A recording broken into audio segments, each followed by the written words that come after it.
শুরু হয়েছিল আরবের এক নির্জন মরুভূমি থেকে। তপ্ত রোদ, চারপাশে শুধু বালি আর নীরবতা। কোথাও পানি নেই, ছায়া নেই, কিন্তু একজন মানুষ একলা একা শান্ত ও ধৈর্যশীল হয়ে বসে আছেন। তার এক হাতে পানির পাত্র, অন্য হাতে দোয়ার তাসবিহ। তিনি একা, কিন্তু অসহায় নন। তার ভরসা আল্লাহ। এই মানুষটি হলো এক বেদুইন, নাম ছিল সালিম। তিনি ছিলেন একজন প্রকৃত মুমিন।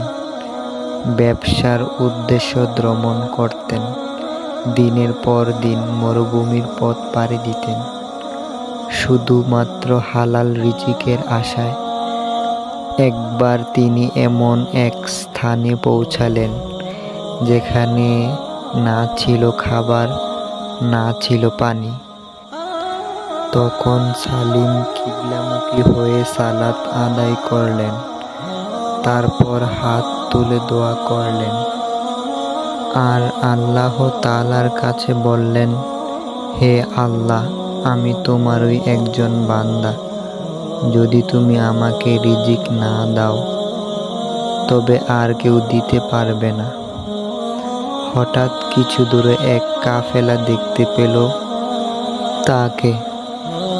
তারা এগিয়ে এসে সালিমকে পানি, খাবার ও সঙ্গ দিল। পরে জানতে পারা গেল, কাফেলাটি হঠাৎ দিক হারিয়ে ফেলেছিল, কিন্তু আশ্চর্যজনকভাবে সালিমের দিকে চলে আসে। এই কাহিনী আমাদের শেখায় তাওয়াক্কুল, আল্লাহর উপর নির্ভরতা। কখনো ব্যর্থ হইও না মুমিন ভাই।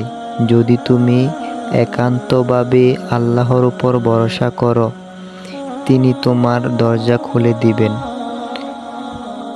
এমনভাবে যা তুমি কখনো কল্পনা করতে পারবা না।